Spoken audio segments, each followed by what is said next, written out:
When Don Cash reached the top of Mount Everest this week, he completed an achievement few ever will, conquering the tallest peak on all 7 continents. But while taking pictures at 29,000 feet, hiking guides say Cash fainted from high-altitude sickness. Sherpas gave him oxygen and CPR and tried moving him to a lower camp. He did not survive. Cash was 54, a family man from Utah and a hardcore climbing enthusiast who once lost fingers and toes to frostbite. He documented his journey to Everest on Instagram, including this close call. One of the last messages he sent was to his son. He said, "I feel so blessed to be on the mountain that I read about for the last 40 years. Cash is the second person to die on Everest in the last week, and right now good weather means peak crowds. This picture showing more than 300 climbers waiting in line to reach the summit. Cash's body lies near the top of Everest, and right now it is not clear whether his body will be recovered or whether it will stay on the mountain that has claimed hundreds of climbers. Clayton Sandell, ABC News, Denver. Can you hear the washing machine? It's the dishwasher. Hopefully no one can hear that. Welcome. This is the Julie Jeppson podcast, and Brandi Pearson also has a podcast. Yes, right? What's it called? It's called Closer to Christ Meditations. So what do you do on them? I mean, just meditations? Yeah. Through the energy work that you've learned? Yeah. So there's just such a gap between like religion and just coming closer through mindfulness. Mm-hmm. And so I just wanted to kind of help bridge that gap of like, you can be religious and be a Christ follower and also practice meditation. And I loved, because I read something that you said about that, because I see an energy healer who has done a lot of work on me, and it's kind of taboo in our church and in our culture. It's like kind of frowned upon because you should be solely relying on the spirit and, you know, church doctrine and teachings. And so when you get involved in the energy work, it's kind of like culty or whatever, and it's weird. But I love how you said like it actually helps you to focus on like on what is important. Like, what was it that you said? Do you remember? I don't remember in this moment. Yeah. There was something about how it helps you actually to come closer to Christ, because you're able to like channel the focus and the energy where it needs to go. Yes. Right. And to me, it's like the same thing. Like when I found mindfulness, I was like, oh, this just enhances my religious practice. Like, it doesn't take away from it. It doesn't feel like it's teaching me something that I don't already believe. Right. It's just adding more that feels like needed in a church that's very much like go, go, go, or performance based. Yeah. To be able to step back and just be. Seriously. Because everywhere you go, like all therapy appointments and all of the energy work, there's always the phrase, come as you are. Just like relax and breathe in, and it's just a place, it's a safe place. I love to go personally. I get a lot of different therapy appointments. That's just one of them. But Brandi, formerly Brandi Cash, is a mom of 1, right? Yes, first baby. That's another story that we'll talk about. She was single for a long time. When did you get married? Just 2 years ago. 2 years ago. And how old are you? 34. 34. So in our state, in our culture, she's a grandma, right? Basically. Yeah, seriously. I mean, I was old having a baby at 28. Right. But everyone listening is probably like, oh, please, you have your whole life ahead of you. And if it makes you feel better, I had 8 kids, and my first was at 28. Wow. That's amazing. Roll them out, that means I can have as many as I want. That's right. So I wanted to start first, and this is full permission from Brandi, and she'll do most of the talking, but she has got quite the story to tell about her very adventurous, risk-taking dad. I've heard all about this because my sister is actually neighbors with her family up at a lake in Bear Lake, a couple of hours away. And you take it away. Tell me about your dad. Yeah. Tell me what he strived for and lived for, and how you kind of channel his adventure-seeking spirit. Yeah, thank you. Should I be looking here? Is that I know it's awkward, okay. huh? Either way, either way. Great. People say that it's awkward when I'm looking at the camera, looking at you, but I don't want to look at you when you're looking at the camera, because then it's awkward for you. Right. So we can go either way. Okay, I'll look here. Okay, that I know works. it feels better sometimes. Yeah. So yeah, my dad is kind of larger than life, is what we've talked about, and he decided to do the 7 summits, so the highest summit on every continent. And he really was he'd always kind of accomplished and wanted to make the next leap. So he did really well in sales. He like kind of climbed the corporate ladder, did all these different things.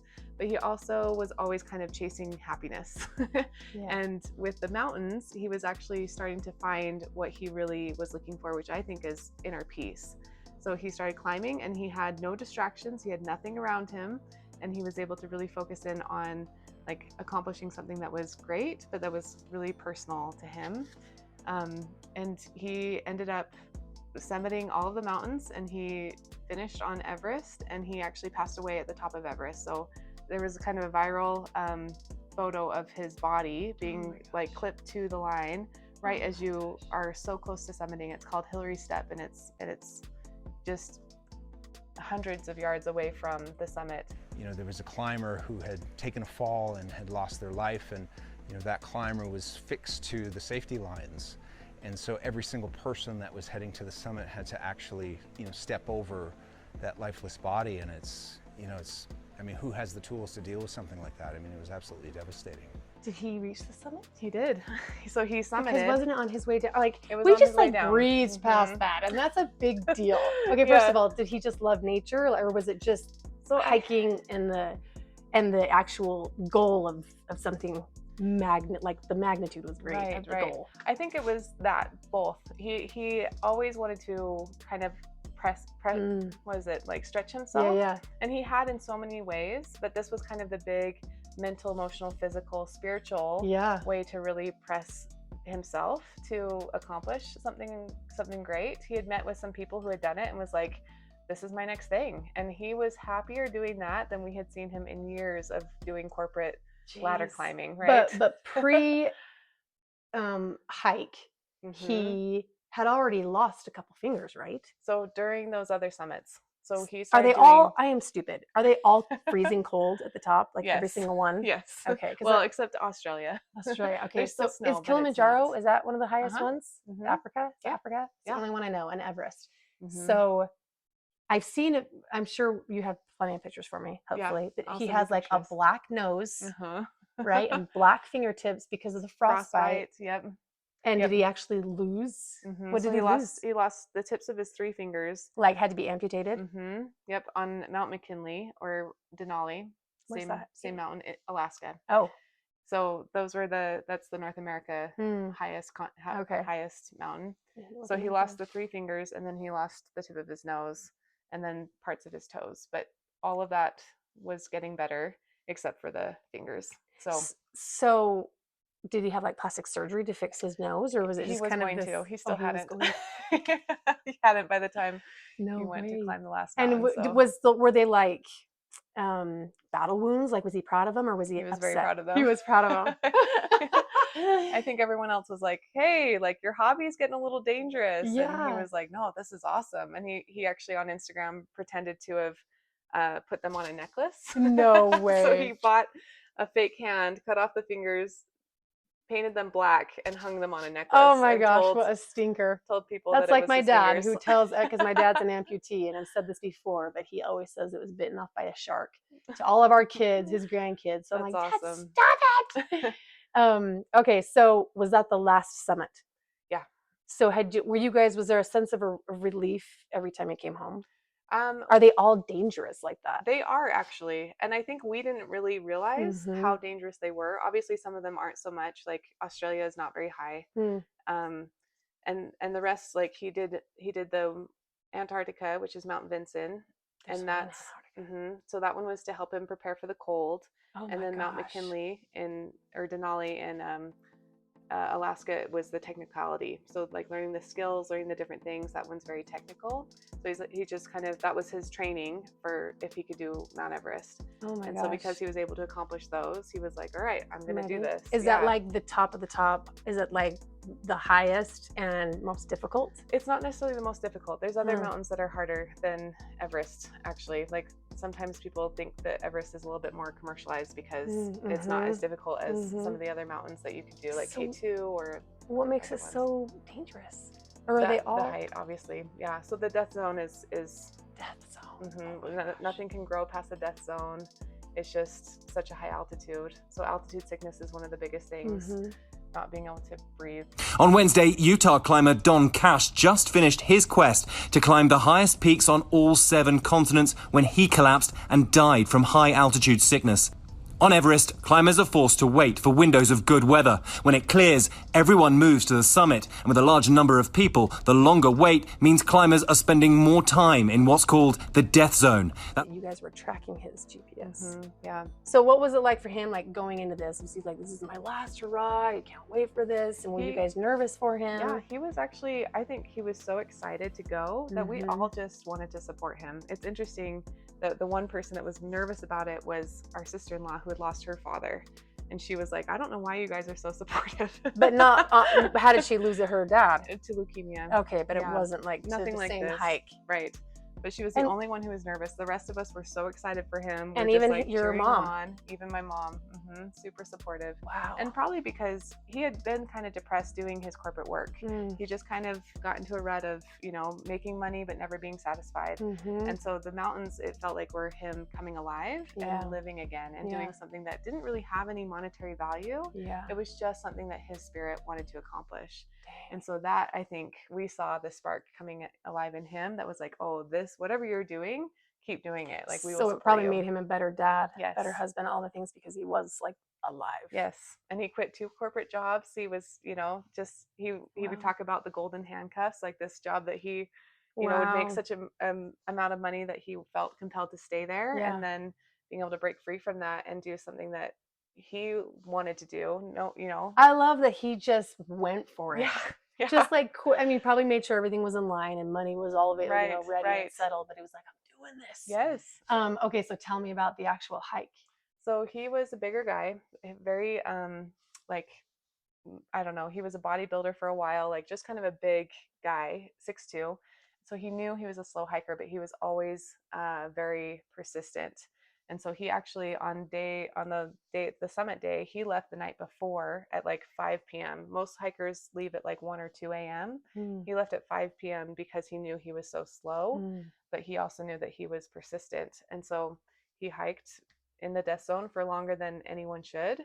And we think that's part of why he didn't make it back down, was because he was there for so long. And without the proper like oxygen. He had oxygen. It's just so hard on the body and on the brain, on the heart. Like, he just because he's a little bit slower because he's such a big guy. Yeah, and he was hard on his body. I think he always pushed himself kind of physically as well. And so who knows what event, you know, what was the final thing. We just know that he collapsed at the summit right after summiting, and he was revived by his Sherpas, and then he came down to what's called Hillary Step and collapsed there and wasn't able to be revived. So they called us and asked if we wanted to have someone retrieve his body, and we didn't want anybody to risk their lives. Yeah. And they don't send like, again, I'm dumb. They don't send like helicopter. I mean, is it not even possible? It's not possible. Not even to like hang. There's not enough air. It's too thin. So air can be too thin for helicopters. I don't even know what that means. Yeah, it's crazy. So rescue, nothing is available. So these Sherpas are obviously trained to, what was it, CPR? I don't even know. I wonder if they had kind of a spiritual something that they might have done, because their culture is very spiritual. They ask permission to climb they asked the mountain. They asked the mountain for permission. They consider the mountain a goddess, and they asked her for permission. I mean, it's like a living thing with living organisms on it. Holy cow. And they have a whole ritual that they went through, and, just kind of make it in their culture, I think, very sacred experience to do this. But obviously they have to commercialize a little bit too, because that's their way to get and they just off the mountain. Have any of the Sherpas passed away on there? Oh, I'm sure. I don't know the statistics, but they're just, I mean, they're more trained and do all the time. They risk their life every time. And their bodies are, I mean, they're built for that altitude. They already live at that altitude. So, oh my gosh. So how many, so it was just like he started at 5 p.m. and was it like the next day? So about 9 a.m., 9 or 10 a.m. is when So it doesn't take that long to summit. That was from Camp 4. So you're doing Camp 1 to Camp 2. You're going back down, acclimating, coming back up. So you're doing like 2 months of this acclimating. So this was like he when was there doing was a that window. for 2 months. So he went in April and summited May 22nd. No way. It's a whole. You have to wait and acclimate.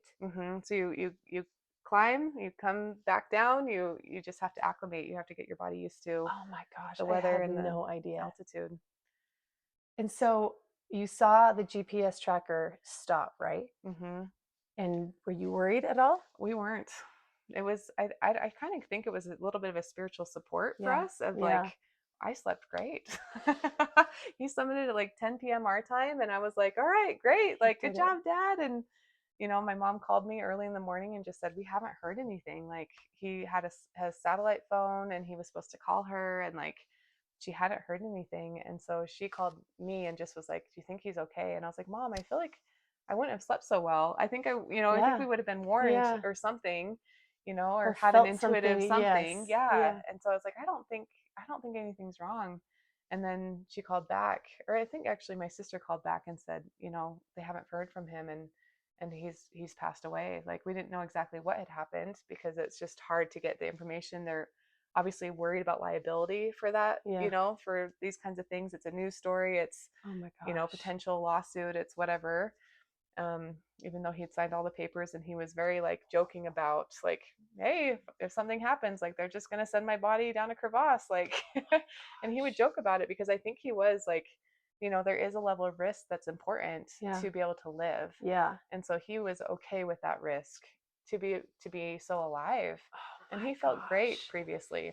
So I think, Oh my heck. I'm Yeah. like just wrapping my head around because they use people's bodies as mile markers, right? yeah, they do. And you hear about it, like there's green boots, there's, you Oh know, my gosh. they talk about these people that I don't even know if they know who they are. Yeah. And I don't know if they know that the body that's the highest on Everest is my dad. You know, Are you I don't know. serious? I don't know if people know that or not.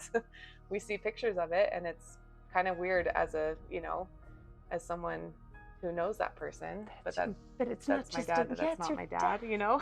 It's like, Oh yeah, my it's his body, gosh.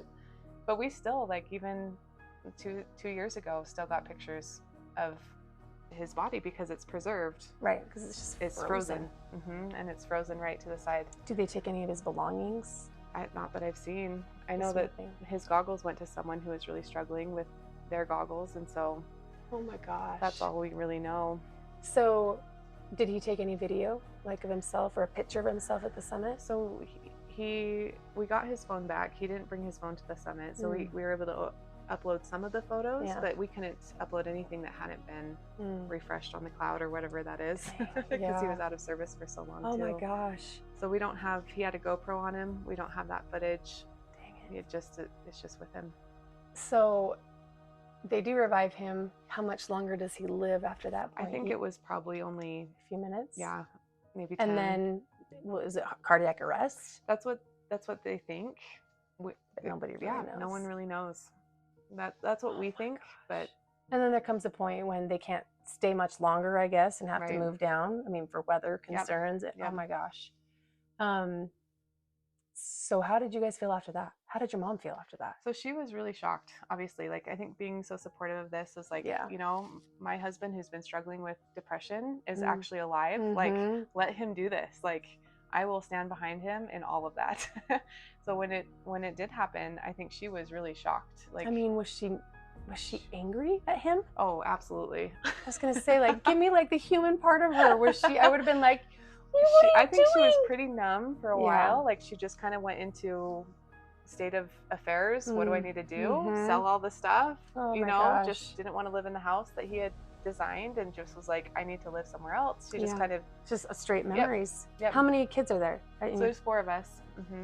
Were you, when upon learning, of course, the sadness and the I mean, are you now just happy? Right. Or like, how do I word that? Are you happy that he died the way he died, I guess? Absolutely. You are. I am. I guess my perspective is a little bit weird. Hmm. I could see that he was struggling for a while. Like, Yeah. he had lost a brother to suicide, I think, or mental health issues, not really sure what. Alcohol, maybe. Like 10 or 15 years before he had started climbing the mountains. And Yeah. actually that brother was a mountaineer Really? and had loved to climb mountains. And so I think there was a little bit of him connecting back with Oh, yeah. that piece. Yeah. But that death of his brother, like, shook his testimony in Christ. He wasn't sure about different things. Like, it just kind of set him into a spiral. And when he started doing the mountains, that really kind of woke him back up to himself and to what he really wanted to do and be. And I think that's, like, we saw enough of that it was like, we're good with this and we want you to be happy. For me, I had felt like when he died, I actually got him back. So when I was about 13 was when that happened. Oh. And I felt like I lost part of my dad. He previously was a very like happy, like would play with us, push us off the boat, be joking. And then I saw him go into a depression. I saw him kind of lose that spark of who he really was. Yeah. And my brothers were raised with a different dad than I think I was. And Because are they older? They're younger. Younger. So they had kind of this Sad dad. Yeah. Like a numbing dad, I would say, like kind of found corporate stuff and weightlifting and, kind of looking in the wrong places for like fulfillment or for peace. Yeah. And when he passed away, like as weird as that sounds, it was like part of him to me kind of came back. But I think that's also because I do a lot of this kind of spiritual work. I'm It's like you're in tune with it all and probably his energy. Yes, and exactly. His spirit. Yep. So how's your mom now? I think she's doing great. She's getting married this weekend. Oh my Remarried. gosh. How long has it been? 5 years. 5 years. And she swore she would never get remarried. I would talk to her and be like, Mom, like we're seeing this sign. She jammed her finger and couldn't fit her wedding ring back on it. And I was like, really? Mom, that's a sign. But is her resentment or her anger, has that dissipated? Yes. And Yeah. she feels different about it now. Yeah, I think she's worked through a lot of that. She is a therapist, so she's done her own work as well. She's worked through a lot of these different things, and I think she's found someone who will continue to help that heal and help her move forward with. So how has your dad's like death and his spirit and his attitude for just life and living it, how has that like breathed into you? So I love that question. So when he passed, I think obviously there's grief, there's shock, there's like all the things that you have to feel, and my belief and philosophy is that you have to go into it. You can't skirt around the pain. You have to be fully feel it present all. into it. You have to feel it. You have to go through it. Just like the cold plunges I've been seeing you do. Yes, If she does cold plunges too. That was the third thing I wanted to talk about.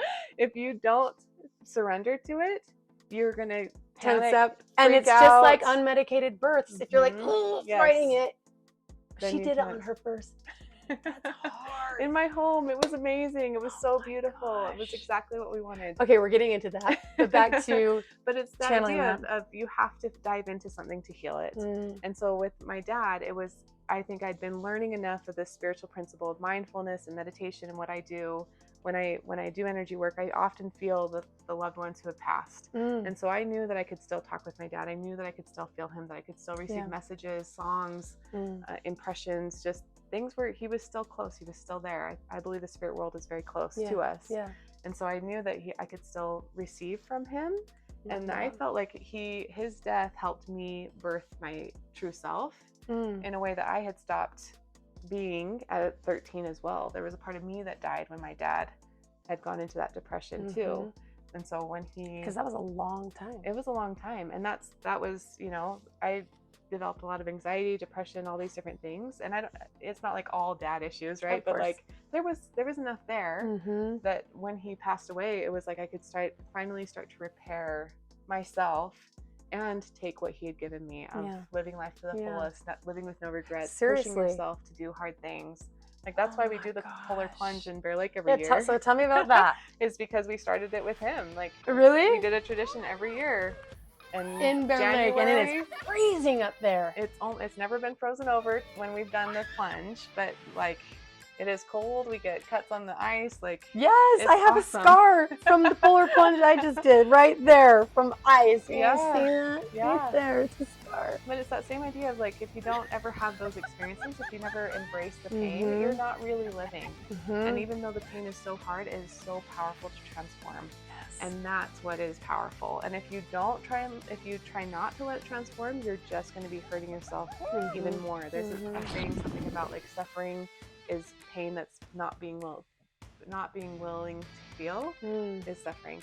But pain is just natural. Everyone feels pain. Yeah. And actually, the more you feel it, the faster you get through it. Just like with childbirth. Yes. And it's like you go all in, like Don Cash. You go all in with everything, including the hurt. Yes. All in with the devastation, and he just took it by the horns and owned it and made a change. So tell me about your home birth and how on your first, because I've had 6 unmedicated babies. That's amazing.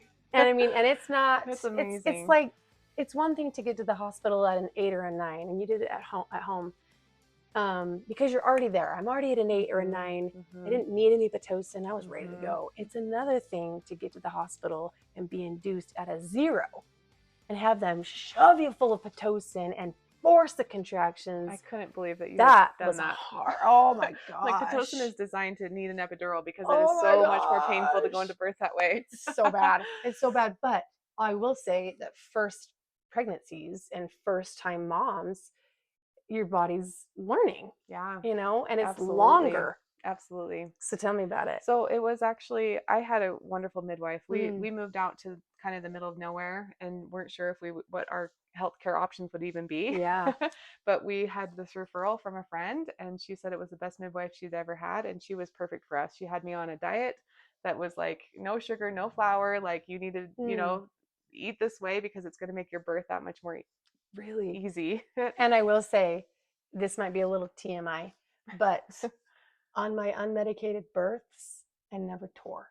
Wow. On the 2 that I had epidurals with, You tore. I tore. That's so interesting. Yeah. And she also said she could tell by the elasticity of your skin down there. Wow. She said, I can tell what people are eating Wow. by the health of the skin stretching. That's It's kind of crazy. gross, but Yeah. that's what she said. Yeah. So when we started working with her, she was like, you need to commit to this diet and I'm going to put you on herbs and, you know, like capsules and things. And we're going to check your urine every week and make sure that you're doing it. And my health was better than it's ever been. Yeah. At week 40, 41, 42, we almost went to 42 weeks than it was the rest of the pregnancy because I had followed this health regimen. And then my labor was only 7 hours, which is amazing for a first time mom. Yeah. Seriously.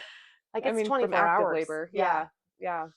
So it was really beautiful. I think and you're not even prepared for the pain. No, you can't be. I think that's what I learned more than anything was like I could prepare as much as I could mentally, but I couldn't do more than that. Like there's only so much. I remember feeling like, especially when we went to 41 weeks, then we're waiting on going to 42. Every day is like another eternity. I was like, should I still be cramming? You know, should I still be like studying my books and like learning how to do this? And it was like, no, like this is instinctual. You have to tune into your instinct because that's where it comes from. And you get to practice that for those 2 weeks before. Right. Because millions of women have done it before us without epidurals. I was like, they can do this. I can do this. Yeah. You know? Yeah. Were you worried about like, because I mean, OBGYNs will induce you after 41. And our midwife had a medical background. So she was like, you know, the medical part of me does not like this. Right. She's like, but I've also been learning to trust in the process and to trust these babies know their birth date. And I was like, absolutely. My little guy knows his birth date. And I don't, you know, if you believe in like the star alignments or whatever, like I think that there's a real thing to that. And so she was like, we just need to clear the path. Like, we'll do the things, you know, we did the she stripped my membranes. We did midwives brew. Have you heard of that? Is it a drink or something? It's a drink with castor oil. And so it just like really cleans you out, but it also gets contractions going. And that worked so well for me. It did work. Did it get it going? Yeah. So you were trying to get labor moving. Yeah. Cause it was like, hey, we're ready. Like, you know, and our the house stripping is ready. hurts. The stripping of the membranes.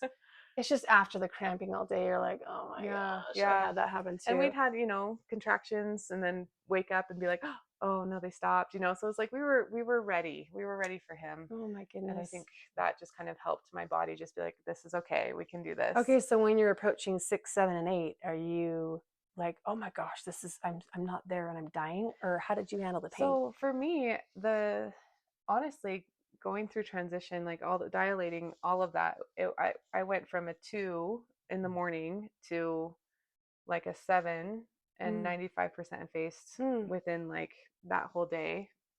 And after that, like it was the pushing that was hard for me. And I know it's different for everyone, but like I think it's because of like the meditation that I've done, like just these different things. I'd studied hypnotherapy stuff. So I was like, that all was actually pretty okay. And then as I went into pushing, it was kind of like, oh, I don't have, like, I need to do something now. Like instead of just relaxing, it was like, no, my body needs to do something. And it's like I had to learn what that was to do. Did you have to push for a while? I pushed for about an hour, which isn't terrible. Yeah, especially on a first time mom. I mean, I've heard of something, have you heard of it? It's called rest and descend.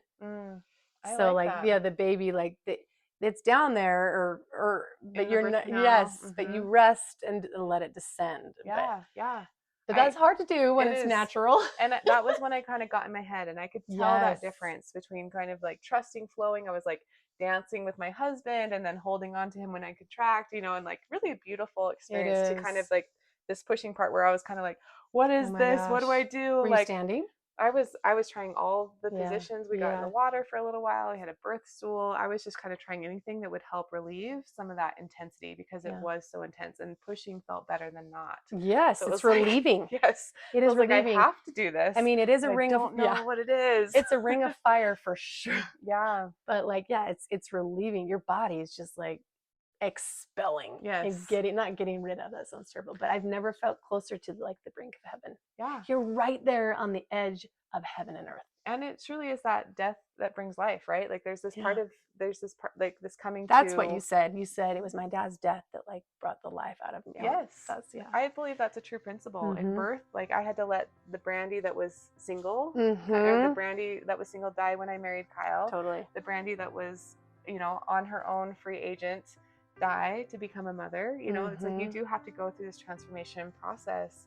And my dad's death was that rebirth for me too. Oh my I gosh. started wearing more colors. I started to become Really? more of what I think is truly me. Mm. That was also him. Yeah. But it was like I had stifled all of that Yeah. and just hadn't really brought that out until it was like, oh no, I like need my dad and I need to embody more of him.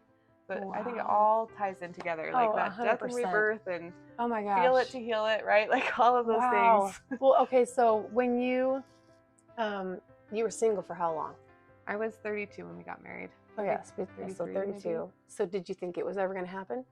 I really wasn't sure. There was, I'd been promised, you know, these different things. Like in the church, we have something called a patriarchal blessing, where it's like, you will have this, you'll be a mom, you know. Yeah. And I was like, yeah, but there's lots of people that have that written. And I'll when I'm and dead, it doesn't. it'll be yes, yeah. yeah. And it's like this next life promise kind of thing. Right. And I had felt like, no, I think I have someone, but I had to go through so much transformation, I think, myself before I was ready. And then my husband has a beautiful story that I was like, oh yeah, like you were worth waiting for. Like his mental health story, his like transformation on his own level. I was like, absolutely. We couldn't have met anytime sooner. The funny part is he grew up 10 minutes away from me, went to a different high school. Met him? We did like similar jobs. We both worked with people with disabilities. We both worked at Bear Lake for summers. No way. And just never lined up. Singles wards, all these different things. Had he ever been married? Provo, you know, he had never been married before. Oh my gosh. He left the church for a long time, wasn't interested, and then followed spirituality, which is something that I love too. Yeah. And then kind of came back into, oh no, this is still the Savior, this is still Christ, like kind of a reconversion. And we met as soon as possible, and he'd actually broken up with someone 2 weeks before. Really? So he was like not really ready to date or to be serious with someone, and it was Oh my God. still How long the right did you date? thing. We dated about 9 months. So So from it's still a little wild. from meeting to marriage was Oh my 9 goodness. months. And how old is he? He's 32 now. So you he's guys just are a couple years. I'm just 2 years older. okay. Oh, you're 34 now. Yeah. Oh my gosh. But And so how come you wanted to, I asked her what she really wanted to focus on, and being single was one of them. And is that just because like why did you want to focus on that? I think it's honestly one of the hardest things that people can go through, especially a religious person that wants, like, that is taught that family is everything and that like eternal families are everything, and to feel like you might not have that, it can rock everything. Or right, the reverse side. oh my gosh, yeah, to have 8 kids and to be married in the Yes. temple, and then all of a sudden I find myself single, not by choice. Right.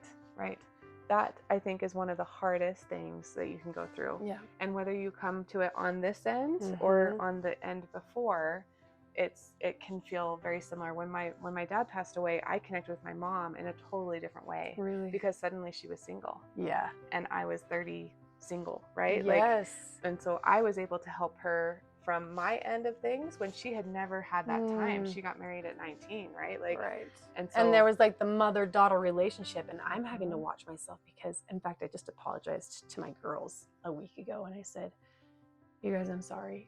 I realize I start to treat them as my partner instead of my kids, because like I want them to help pick up the load, right? Wow. Help me with these diaper changes, or help me take them to the bathroom. Will you take Naomi here? And I'm like, I'm like treating them like they're my Your partner. partner Yeah. instead of like my child, and I need to like set the boundary. I mean, it's just natural. It naturally happens. And so your mom was probably confiding in you, Right. but you're a grown woman, you know, Right. at that time. So it's Right. different. But I'm like having to constantly be like, you're the mom. Yeah. You're the mom. And it's hard because like I need their help. Yep. And it was so interesting because like financially she had let him take care of everything, you know, and like financially for me, I'd learned that I do it actually yourself. had to do it, right? Yes. Like because there wasn't anybody coming, or I didn't feel like anybody was coming, and I was like, oh, I actually need a career. Oh, I need to like figure out how to do the financial aspect of life. Like I can't just become a mom and like not worry about Well, it. because that's what we grew up in, right? Right. Dad I takes never care thought of I'd the have a yard. career, Dad honestly. takes care of the cars, and dad brings in the money. Mom is Right. the homemaker. Right. And then you get older and you're like, well, crap, like I followed all the steps and here I am single for years. I better freaking figure this out myself. And the hard thing is if you want to help people, that's always not always the West, you know, like there's not always a lot of money in that. And even though there can be, you just have to learn how to do it well. Yeah. But it's, Well, it's and then, confusing. you know, if you are a striving, high achieving woman who is good and ambitious and determined, I was taught, like if I own my own house, that intimidates the man, you know? So make sure you're not too successful. So it doesn't look like you're making him look or inferior. that you don't need him or. Yes. Yeah. It's an interesting dynamic. Oh my gosh. And watching her kind of struggle with like, oh, I have finances. Oh, I have, but you know, I have to like manage now, you know, investments that he had taken care of, these different things. Like, I think it was a real shock on her too, even though I also saw her grow much through that process and become, like she invested in real estate. Oh, wow. She sold his Was house. she already like, a therapist? She was already a therapist. She continued her work. She went back to work like 2 weeks after, I think, because she was like, I just need something to that feels immerse normal. myself. Yeah. Something that feels normal. That's how I help people. Like, this is my thing. I have to do it. Well, and that's like with me, this is how the podcast was born. Yes, exactly. Right. Because I'm like, what can I do? If I go work 9 to 5, all of the money goes to childcare. Yep. You know? Right. So I come up with these new ideas. I never would have done a podcast. Right. I never would have interviewed so many women, even just before Brandi, who have been through so much stuff. And I'm not alone. You know, it's a different hard for all of us, but I mean, you made it. You got married. You had that little baby, and who knows what's in store, right? And I think it's because I lost my dad, right? That there was this kind of like, I don't know. When he passed, of course I was heartbroken. We all were. But there was also a part of me that was like, I believe that my dad can help me more now. Oh, for sure. Because it's the angel side of him. Yes. He's a freaking angel. And he's powerful. He was powerful in this world. I know he's powerful in the next. Or like, twice as much. Yes. And so it was like, okay, like I'm willing to make that trade, you know, even if that was just a mental thing, I don't know. But like, I love that. I was like, I'm willing to lose my dad if I can find my family. I'm ready for my family. And I felt my dad in the birth. I knew he was there.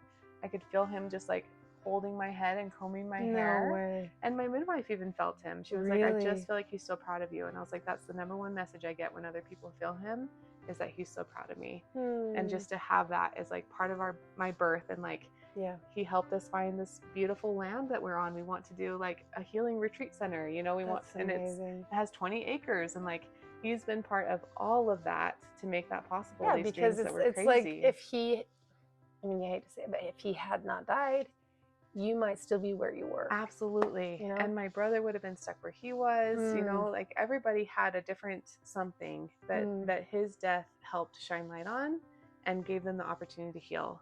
Wow. And all of us have chosen to heal. And that is what is powerful. I was going to ask you that. Are you and your siblings, do you ever see differently? Like, or is one of you angry about like, how can you just like be over dad? Right. And moved on with your life, and you treating it like, oh, this was a great sacrifice. Like, it was almost as if he was sacrificed so that we could all live. Like, do you guys fight about that? Absolutely. So one of the interesting things I think is because I had confronted my dad about certain things I didn't like in his parenting and in my upbringing, and like these different things of his mental health, and like, you know, asking him about that as I became a more aware adult. I was able to have these conversations with him where my siblings never got that. They just didn't have that opportunity. Are you They the weren't- oldest? I'm not the oldest. I'm the second oldest, but I think I had a different perspective because I had confronted him about those things while he was here. Yeah. That when he passed, I didn't have any beef with him. I grieved in a different way Right. because I didn't have to like figure out my relationship with him. I'd Mhm. already worked that out. Yeah. And then he could just be my badass angel, is Yes. what we call him, right? Like I love that. and we do Even with though each you all other. grieve differently, Yes. you all feel differently about him. You're born in different generations. I mean, Yeah. I feel like I'm raising a totally different family. Totally. I've got my 4 oldest and my 4 Yes. youngest, and it's like, okay, I've been doing this now for almost 15 years, and now I'm back to round 1 with Right. like the baby. I could be a better mom, and it's like, who got the better parent at the better time Yeah. in their life? Because when Just where Adana you was are. little, I have all the littles, and I'm nursing, and the hormones are up and down, and surging back and forth, and in and out, and now Naoma has the mom that isn't pregnant, isn't nursing, Mhm. doesn't have a baby on her hip. Yeah. Can And give her that yeah, time or that attention or that I mean, last when time. Adana was 3 years old, she was helping watch the toddler while I nursed the baby at 3. Wow. And now the 3-year-old is still the baby. I'll still carry her on my hip. Where Yeah. Adana, I was like, you can walk. Yeah. You You got know? this. Go Oh take my care of yourself. So what is your message to other women out there who may not be, suffering the same thing and the same loss as Mhm. you? Maybe they've lost in a different way. Well, what's your message, and what's the gritty part of you that you would want to share with someone else about how you've gotten through natural childbirth for the first time, Yeah. and keeping the faith, staying single for so long, losing your dad in a tragic and surprising and unexpected way, Totally. and then wrapping it all into mindfulness and spiritual health, well-being. Like, Yeah. what's your message? I think the biggest thing is to not be afraid of feeling the hard things, right? Like that's where we get stuck, is I don't want to feel that, or I'm scared of that happening, or what if this happens? And that's so much headspace that tries to block and prevent. But as soon as you surrender to, what if I can trust that there's a reason for everything that happens? What if I can trust that it's going to be for my highest good, even if I can't see that right now? What if this pain can be transformative and I can become the person that I've always wanted to be, not because someone else came and rescued me, but because I became that, or because God helped me become that, whatever it is for you. I think that would be the message. I love that. Yeah, don't be It's afraid. like I've learned from my energy healer. She says life happens for you. I love that. And if Not you really to. believe that, that can change your life, right? Yeah. That can change how you It perceive does. things. Because that you can kind of like, change- it helps me escape the victim mentality. Like, Yes. well, this happened. Someone did this to me, and Right. then it said this. But like, if I'm like, this is good. This fuels me. Yeah. This is, and pain is fuel too, right? And it doesn't have to be held. You can move through it and feel through it, and you can use that momentum to go somewhere else, to start a platform, Seriously, to right? figure out how to provide for kids when Right. you don't know what's going to Right, happen, but that right. there's so much there that God can step in and help and support and be that provider for you, Yeah. but through you, right? Do you when you have clients then? Mm-hmm. Can you feel the energy that's like pent up? Yes. You can. Yeah. And can you feel when it's left? Yes. You can feel that. Yeah. It's a really interesting thing when I step into like a space with someone who's willing to let me kind of use my spiritual gifts to work with them. It's like I get images, or I'll get kind of, I call them impressions, because I think it's the same way that I feel the spirit. It's just I have permission to see it with you're someone. pondering. Yes. You're like in a state of reverence. Right. I mean, and I'm not doing anything that they're not giving me permission to see or to work on. And so it's often, sometimes I'll be like, okay, where do you feel this in your body, or what's going on? And really making a mind-body connection, right, so that people can really bring that out. And breath work is very similar, right? It's like you breathe and you're giving oxygen to these held places. Seriously. And you unlock something, and you can do it with just the body, right? Where you can be like, I don't know why, but I'm suddenly sobbing. I was just going to say that. Okay. You guys remember when I did Shield Maiden? I went to a 4-day immersion where they're just not beating you down like you suck, but like physical difficulty. And you are bringing out all the emotions. And we did breath work for the first time, which is hard. Yeah. First of all, it's hard to hold your breath that long. But he's like, okay, I got you. And he's going to count down for me. By this time, you're like, ugh.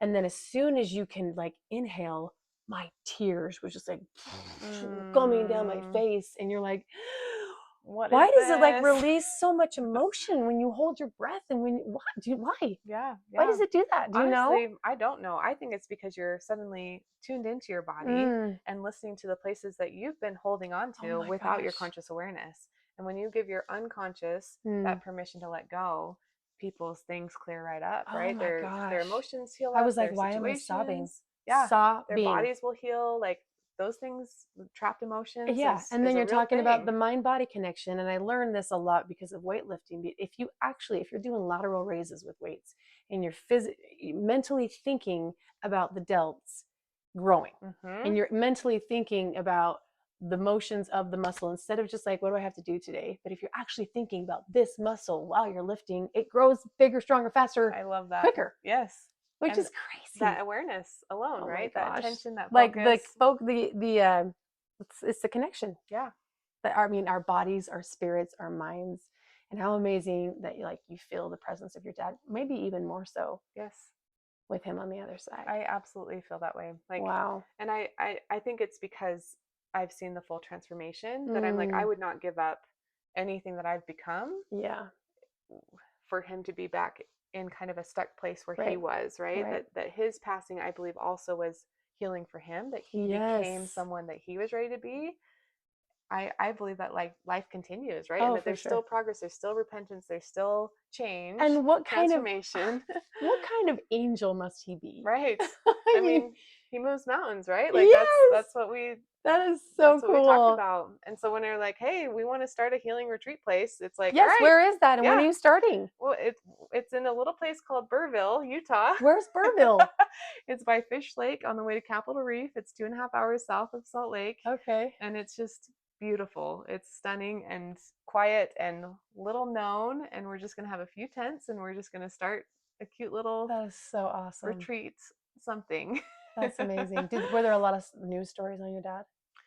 Yeah, you can Google him and it's a little bit, I can't Google him actually because really? it's a little weird to hear the different, and sometimes they get it wrong and sometimes it's like really dramatic or it just can feel kind of weird to me. So I don't really it's like completely to see his disconnected. body. Yeah. I bet you don't. It's just kind of a weird feeling, where it's like, and it's weathered now and like, it's just a little. I mean, they're just showing that his clothes. It's not like they're doing close-ups or anything, right? And I don't think I could handle anything like that. But it is weird to be like, oh, like, yeah, this like ice figure. Oh my gosh. My former dad. That's But crazy. we also talk about he is in his 8th summit, right? That there's this idea of like I love accomplishing that. these things. And his 8th summit has been miraculous. He's got my mom remarried. He's got me married. He's got my brother married. Like he's helped. Yeah, he's helped us all. And that his genetics are in my son. Like that's amazing. Like we never really go away, right? Our ancestors are people. Oh, I've 100%. That's why I say I was born from grit. My ancestors were like, they defined it. I have their blood. Yes. In my you can genes. call on that. Yeah. You can call on that. I believe that's true. And I think he's helped me do all of these things. And I believe it was destined, right? I think he was meant to. It was always going to happen. Yeah, and we've talked about this too. Of like, he could have died in a car accident. He could have died in the hospital. He was hospitalized several times for different things, But God let him die on the top of Mount Everest. Like, how cool is that? If you're gonna go out hard, go big. Don't living his dream, accomplishing his biggest dream. After that, he was kind of wanting to get into more like what's that word? Philanthropic. Yes, that word. I think that's how you say it. Kind of movements and things, and like but he didn't have any other real big things at the end. And I think our family was his next thing was to heal some of the things that were awry in our family. To help his family progress. Totally. Wow. Through something that we had to choose. Obviously, you have to choose to feel it, choose to move through it, choose to see it as a good thing instead of a tragic thing. Yeah. And there's a lot of power in that. That is amazing. People are gonna love hearing this because I think you could live with regret and resentment the rest of your life. Right. And mad that he did this and that now he doesn't get to see his grandkid, but really that's a choice. Yeah. Absolutely. Yeah. And mom could have chosen that, And it's interesting. We have all of these things like he had a gratitude journal that he left. And the very last entry was, I have no regrets. Wow. Like what, is like, in case anything bad ever happened, I have no regrets. I love my family. I love my people. You know, just Wow. like he Because sent a there's message. no deathbed like remorse, like when Right. you have people that talk about their regrets on their deathbed. Right, right. He full on said, "I have none of them." Yeah. And That's there's a so lot of, I awesome. mean, they talk about like some people live a whole life and they're not really living, right? They don't Mhm. have any risks or they don't really know what it is to be living. And Yeah. even if you just have a shorter life, but you're really fully living that, like, that's amazing. And you're just as much help on the other side, Exactly. even though we may not know it or recognize it. Right, right. And that's, I think, also what I would love to help people with is just knowing that they have so much support from their angels, from the people who've gone before, from Love that. from power that is beyond your own. No Mhm. one person can do this. That we all can need- access. Yes, it's real. So where can people find you, and how do they learn more about this retreat? Is it in the beginning stages? It's in the very beginning stages. We're just did an outdoor restroom, so we're like, yay! Cool, but it's we're in the putting up works. tents. Yeah, we're putting up. What yeah. are you gonna call it? It's called MoonLight Ranch. I It's love cute. So that. we have a Yeah. little YouTube. It's just baby, you know. Okay, so I'll put that link in the description as well as in the description of, Yeah. the podcast. I love that. I have a website, brandicash.com. Oh, good. Instagram, Brandi Cash Peer, PEHR. Okay, short for So, person. yeah. And is it about the retreat? I Or is post about on everything? everything. Yeah. I try to Perfect. post on baby, on, you know, life stuff. The whole and- thing, just all Mhm. of you. It's not just the Yep. retreat. Okay, you guys, this is awesome. You've got to check her out. It's Brandi Cash on Brandi Cash Peer. Yeah. On Instagram. Yep. I'll link all those things.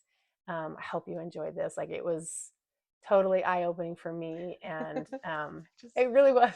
It really was. Like, hearing you talk about, because I'm working through lots of Yes. negative That's emotions. why I love you, Julie. know? Is I'm like, I don't even know her, but I'm like, she's in it and she's doing it, Oh, and like, man. it's beautiful. But I get this energy, and I get this, like, these women, including you, they've inspired me. You know, I hear the woman that ran over her daughter, and the woman who lost 3 brothers and her dad in 3 years, and I'm just like, oh my gosh, like, I have 8 healthy kids, and Right.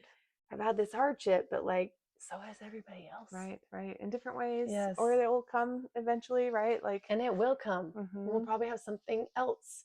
yeah. But it's part of it's life, and it sucks sometimes, but like, it's how we progress, as Mhm. much as you don't want to say it. And there is beauty in the suffering. Yes. Exactly. You know? And even just embracing it fully, like, even though it was so hard those first, you know, year, 2 years, honestly, it was also beautiful. Like, Yeah. to grieve and to have those moments where the grief would just hit me and I just Yeah. want to die too, you know, Yes. or whatever it is. And you feel through that and you learn how to embrace that. Mhm. And then you emerge and like you see a sun ray and you're like, that is amazing that Yeah. that sun ray just hit Yeah. like that, you know, like that is living. Yeah, And when because you're with seeing grief, things in a different way, in a perspective where you never would have seen that before. You Yeah. never would have cared. you're living in the face of death, whether it's the death of a marriage, the Yeah. death of a whatever, a career, sickness, you know, death of your health, whatever it might Mhm. be. And you start to live in a different way if Yeah. you know how to use that power Right. from that. Because it's hard. It's hard to Yeah. fight it and be like, no, I want to sit in the wallow. I Yeah. want to sit in my pity party. I'm pulling Mhm. up the chairs to the party for myself, and I'm bringing the party hats for Right. everyone for myself, for my party that I'm throwing. Right. But, you know, and there's a time and place, like we always say, for the grieving, but Mhm. you can't sit there for long. And sometimes, and bringing these stories of gritty women out Mhm. helps me just climb one more step of the ladder. Yeah, You absolutely. know? So Absolutely. thank you for inspiring Yeah, me. thank you. Thanks All for having right, me. check this out. As always, like and subscribe, review in the comments, and thank you guys for always being here and for your beautiful comments. We'll see you next time.